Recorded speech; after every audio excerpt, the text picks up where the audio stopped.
உள்ளம் உருகுதடி உன்னாலே. பகுதி 1.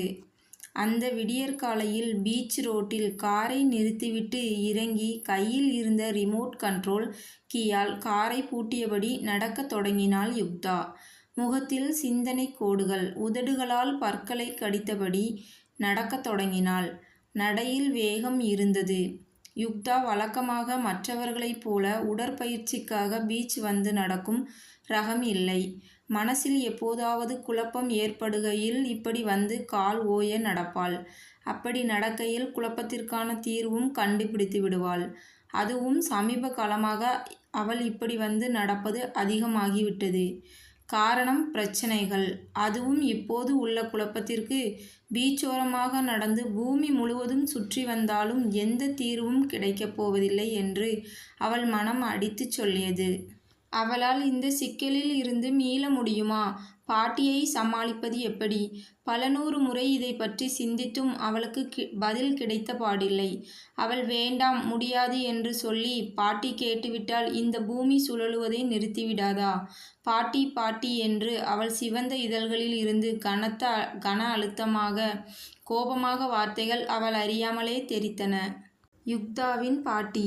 அவளுக்கு விவரம் தெரியாத வயதிலேயே தாய் தந்தை இருவரும் விமான விபத்தில் இறந்துவிட அவளுக்கு எல்லாமே பாட்டிதான்.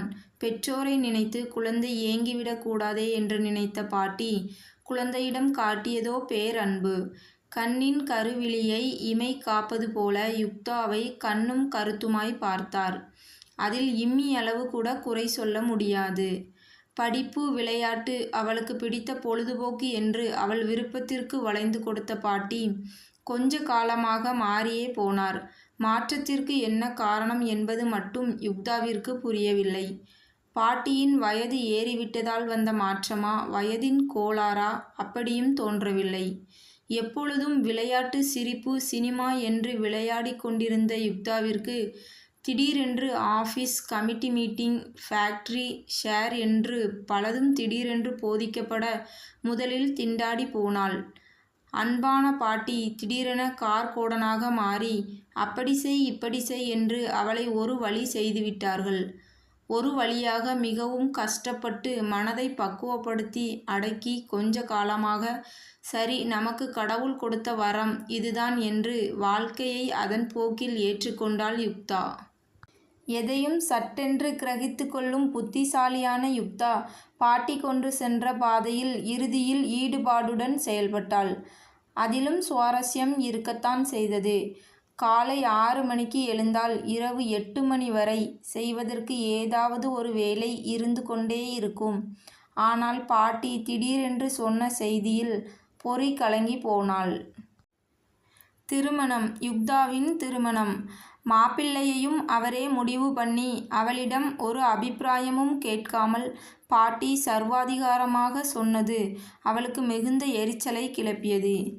அவள் என்ன குழந்தையா, இல்ல ரோபோட்டா? அவளுக்கென்று மனம் ஒன்று இருக்கிறதே. எதை சொன்னாலும் சரி சரி என்று தலையாட்டும் பூம் பூம் மாடு என்று நினைத்து விட்டார்களா?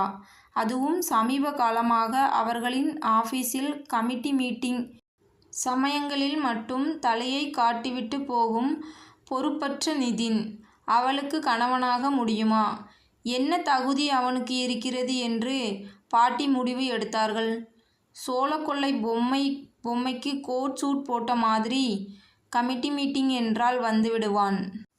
எடிட்டிங் கொஞ்சம் சரியில்லை, அதனால தான் கொஞ்சம் விட்டு விட்டு வாய்ஸ் கொடுக்குறேன்.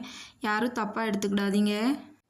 வாயை திறந்து 2 வார்த்தை சபையில் அவன் பேசி பார்த்ததில்லை. இவளானால் வார்த்தைக்கு வார்த்தை மல்லு கட்டுவது, டிபெட் என்று எந்த கருத்தரங்குகளிலும் முதல் ஆளாய் நிற்பவள். ஆனால் இது அராஜகம். தோழியரிடம் சொன்னால் கேலி கூத்தாகிவிடும். இந்த காலத்தில் அவள் வளர்ந்த வட்டத்தில் திருமணம் பெரும்பாலும் காதல் மணம்தான். மனம் ஒத்து கண்களால் காதல் கவிதை பேசி